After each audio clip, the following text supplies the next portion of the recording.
Kalau bicara korupsi tentunya bukan hanya uang negara yang diambil saja, tapi korupsi politik membuat kebijakannya rusak.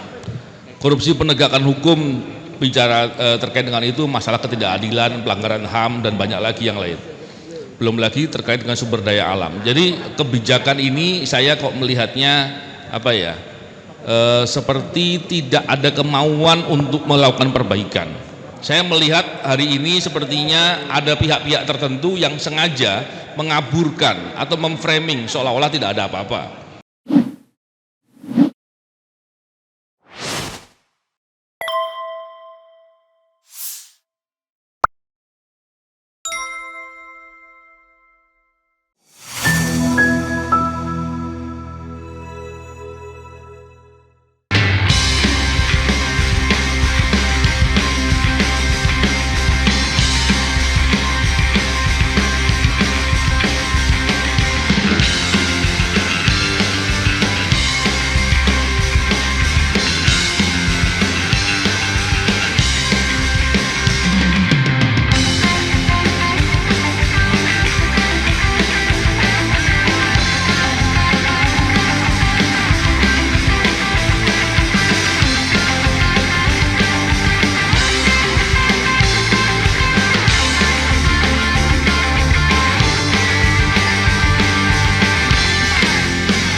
Assalamualaikum. Terima kasih. Bismillahirrahmanirrahim. Assalamualaikum warahmatullahi wabarakatuh. Bapak Ibu semua yang saya hormati, tentunya ketika membicarakan terkait dengan Indonesia memang problemnya A sampai Z gitu ya, banyak sekali. Kalau saya karena concern saya di bidang anti korupsi, tentunya melihat segala problem ini saya coba menggarisbawahi beberapa hal yang terkait dengan masalah korupsi. Kalau bicara korupsi tentunya bukan hanya uang negara yang diambil saja, tapi korupsi politik membuat kebijakannya rusak. Korupsi penegakan hukum bicara terkait dengan itu masalah ketidakadilan, pelanggaran HAM dan banyak lagi yang lain. Belum lagi terkait dengan sumber daya alam. Jadi kebijakan ini saya kok melihatnya seperti tidak ada kemauan untuk melakukan perbaikan. Kalau kemauannya itu ada, mestinya banyak pejabat kita tuh yang memahami soal sistem-sistem apa yang terbaik. Tapi problemnya kalau tidak ada kemauan, apalagi ditambah tidak ada rasa memiliki negeri ini, maka yang terjadi mereka bisa berbuat apapun, dan yang terjadi bagaimana mengumpulkan kekayaan masing-masing atau kelompoknya yang akhirnya kepentingan publik tidak diurus gitu. Bicara terkait dengan reformasi, tentunya reformasi itu kan kita berharap adanya perbaikan dan kemudian bagaimana demokrasi itu diharapkan bisa berjalan dan penegakan hukum bisa menjadi panglima. Problemnya hari ini adalah demokrasi ternyata bisa dibeli, yang seharusnya dengan demokrasi itu kita dapat kepastian adanya pergantian pemimpin di masa yang telah ditentukan, dan penegakan hukum justru menjadi korupsi yang luar biasa, sehingga yang terjadi bisa dijadikan alat politik, tempat cari uang dan banyak lagi yang lain. Dari semua problem tadi tentunya kita akan putus asa kalau kita bicara permasalahan saja, tapi yang terjadi adalah bagaimana kita bisa menyajikan persoalan tadi, segala permasalahan tadi kepada publik, kita bawa ke ruang terang sehingga orang paham. Saya melihat hari ini sepertinya ada pihak-pihak tertentu yang sengaja mengaburkan atau memframing seolah-olah tidak ada apa-apa. Dibuat permasalahan itu banyak di publik, banyak di media, sehingga orang lama-lama putus asa dan udahlah saya nggak mengurus masalah itu. Tapi kalau kita bisa menyajikan dan membawa ke ruang terang, saya yakin lama-lama orang akan marah dengan situasi itu. Problemnya adalah bagaimana kita bisa membawa persoalan ini, menyadarkan orang-orang awam yang dengan begitu orang akan sadar bahwa mereka harus bergerak, mereka harus berjuang, kita semua harus berjuang.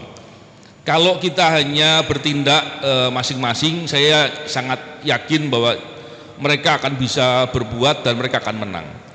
Kalau kita lihat bahwa oligarki atau orang-orang jahat yang berbuat terhadap negeri kita, yang menjarah negeri kita, ini mereka melakukan dengan sangat sabar, mereka bertahap, pelan-pelan. Masalahnya seringkali kita sendiri nggak sabar, Kita kemudian mudah untuk euforia, mudah untuk senang, bahkan mereka kemudian bisa membuat seolah-olah kita sedang menyebarkan hoax karena ada berita-berita yang mungkin dibuat oleh mereka sendiri, diberi ke kita dan kita menyebarkan itu, dan kemudian kita dipersepsikan orang-orang yang suka menyebarkan hoax. Nah, ini yang kita perlu atur ya. Saya kira kita mesti harus bisa belajar untuk lebih sabar, untuk berjuang dengan sungguh-sungguh, berkelanjutan dan sabar, lebih sabar daripada orang-orang yang berbuat jahat dengan kesabarannya. Semoga dengan kita bicara dengan seperti ini, kita bisa membantu orang-orang awam untuk bisa memahami, dan semoga bisa menjadi gerakan bersama untuk menjadikan perubahan untuk kebaikan. Terima kasih. Assalamualaikum. Oke, terima kasih. Bismillahirrahmanirrahim. Assalamualaikum warahmatullahi wabarakatuh. Bapak-bapak dan ibu-ibu semua yang saya hormati, saya di sini dengan sempitnya waktu saya ingin sampaikan sesuai dengan kompetensi saya sebagai seorang yang bergerak dalam bidang prediksi. Ya, jadi saya sampaikan prediksi kepada terutama kepada teman-teman FTA dan juga kepada para mahasiswa yang hadir dan juga bapak dan ibu semua yang hadir di sini. Jadi prediksi pertama itu dari sisi fakta. 10 tahun orang mengira seperti tadi juga ada satu tokoh yang sampaikan bahwa Indonesia ini dipimpin oleh seorang yang luar biasa, pintar, raja Jawa dan sebagainya. Bukan. Saya ingin menunjukkan kepada Anda analogi yang paling tepat. Tokoh ini yang menguasai Indonesia 10 tahun ini siapa? Itu ada seorang tokoh Nazi namanya Eichmann. Eichmann itu dipropagandakan sebagai arsitek Holocaust, di framing pada waktu itu sebagai orang yang cerdas, jenius, luar biasa, yang membangun Holocaust yang menewaskan jutaan bangsa Yahudi di Jerman. Dipropagandakan sebagai orang yang luar biasa, jenius. Tapi kemudian seperti apa Eichmann itu ketahuan ketika kemudian dia dipengadilankan, diadili sebagai penjahat kriminal Nazi. Di situ ketahuan bahwa ternyata Eichmann itu orang bodoh sekali. Ketika ditanya oleh hakim, jawabannya ngawur, jawabannya nggak sesuai. Jadi artinya apa? Kita seringkali dihalusinasikan lah, diilusikan tokoh yang ditokohkan, seakan-akan dia cerdas, seakan-akan dia berkuasa, tapi pada waktunya akan ketahuan bahwa dia itu orang yang bodoh sekali. Kenapa saya bilang bahwa seseorang itu bodoh sekali? Karena orang itu saking bodohnya, itu dia, kebodohan yang paling bodoh adalah dia tidak bisa membedakan yang mana yang benar, yang mana yang salah. Itu adalah kebodohan yang paling hakiki.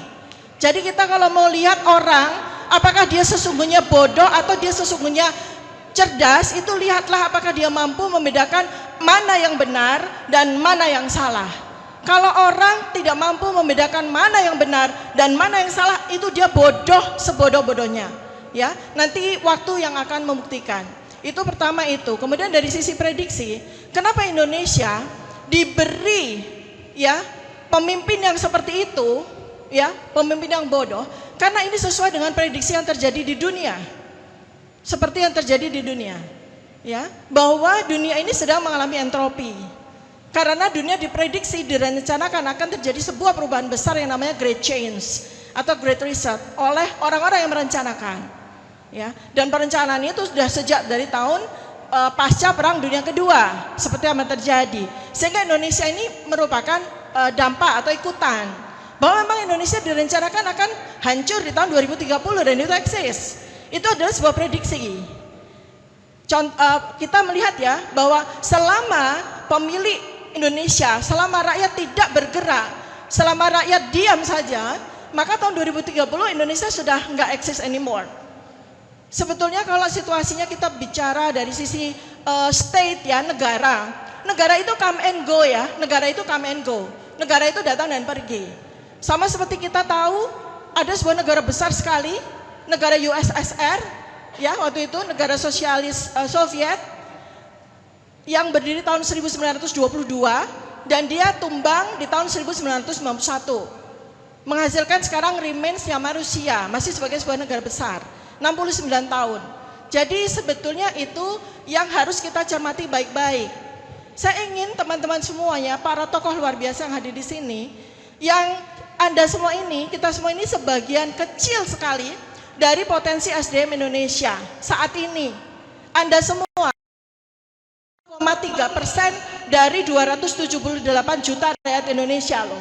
Artinya apa? Anda semua itu masuk bagian dari 850 ribu rakyat yang bisa diajak berpikir, yang cerdas, yang jenius, yang punya kapasitas. Ya, kenapa saya bilang bahwa memang ini adalah sebuah rencana yang memang akan jadi. Termasuk dari yang tadi Ananda Adinda BEM itu tadi sampaikan, sekarang problematika yang ada UKT mahal. Itu adalah sebuah rencana yang terstruktur. Faktanya apa? Setelah 10 tahun, IQ rakyat Indonesia rata-rata hanya 78,49, menjadi negara terbodoh nomor 126 dari 200 negara. Sementara di tahun 2014, survei yang sama itu menunjukkan bahwa rata-rata IQ rakyat Indonesia itu di angka 89. Artinya berarti terjadi decrease, terjadi penurunan IQ 11 poin selama 10 tahun. Bayangkan saja, itu yang ada di Indonesia sekarang. Artinya kalau kita biarkan rakyat tidak segera bergerak untuk memberdayakan diri, maka kita akan melihat bahwa kehancuran negara Indonesia ini hanya tinggal tunggu waktu saja. Apalagi kalau kita sekarang melihat bahwa sekarang Indonesia dalam mudah-mudahan tidak mendapat kehendak Allah, ya 5 tahun ke depan secara fakta pemilu akan dipegang oleh orang-orang yang memiliki disabilitas. Saya mesti katakan begitu. Ya, kita akan punya pemimpin yang memiliki disabilitas kuadrat. Satu adalah orang, mohon maaf, yang sudah mengalami disabilitas secara fisik dan kognitif. Dan yang kedua adalah orang yang tidak punya kompetensi sama sekali, berkualifikasi menjadi pemimpin Indonesia. Jadi kita bisa bayangkan. Jadi kesimpulan yang ingin saya sampaikan adalah, teman-teman, dalam 30 tahun ke depan, pasca 2030, itu adalah fase di mana kita harus, seperti yang tadi Pak Novel sampaikan, kita harus bersabar, tapi tidak pasif. Kita harus bersabar untuk berjuang. Apa yang mesti kita lakukan? Karena negara kita itu sudah habis nanti. 5 tahun lagi itu negara kita udah habis. Udah habis. Tinggal namanya saja mungkin masih ada Republik Indonesia. Tapi negara sebagai kedaulatan akan habis. Dari sisi kesehatan, 27 Mei 2024, kedaulatan negara dari sisi kesehatan akan habis karena pandemic treaty. Dan tidak ada satupun dari kekuasaan ataupun tokoh-tokoh menyadari hal itu. Pilar yang kedua, pendidikan. Indonesia, rakyatnya, generasi muda semakin dibikin bodoh karena tidak bisa punya akses masuk ke perguruan tinggi. Angka lulusan sarjana Indonesia itu hanya 4,6%. Sedangkan sarjana di negara maju itu 50% jumlahnya. Bayangkan betapa mudahnya Indonesia akan dihancurkan. Jadi usul saya terakhir adalah, mari teman-teman semuanya kita bangun Indonesia cell to cell. Sama seperti waktu Gandhi berusaha untuk menyelamatkan India waktu itu. Kita bangun kekuatan cell to cell. Teman-teman FTA bangun cell to cell di negara masing-masing. Kita terus berkomunikasi, kita terus menjalin hubungan baik, sehingga masing-masing sel itu pada waktunya nanti akan berfusi menghasilkan sebuah kekuatan yang mendobrak. Tapi tidak sekarang, butuh waktu 30 tahun dari sekarang. Tapi kita harus memulai dari sekarang. Kita harus memulai dari sekarang, sehingga 30 tahun lagi kita akan bisa melahirkan,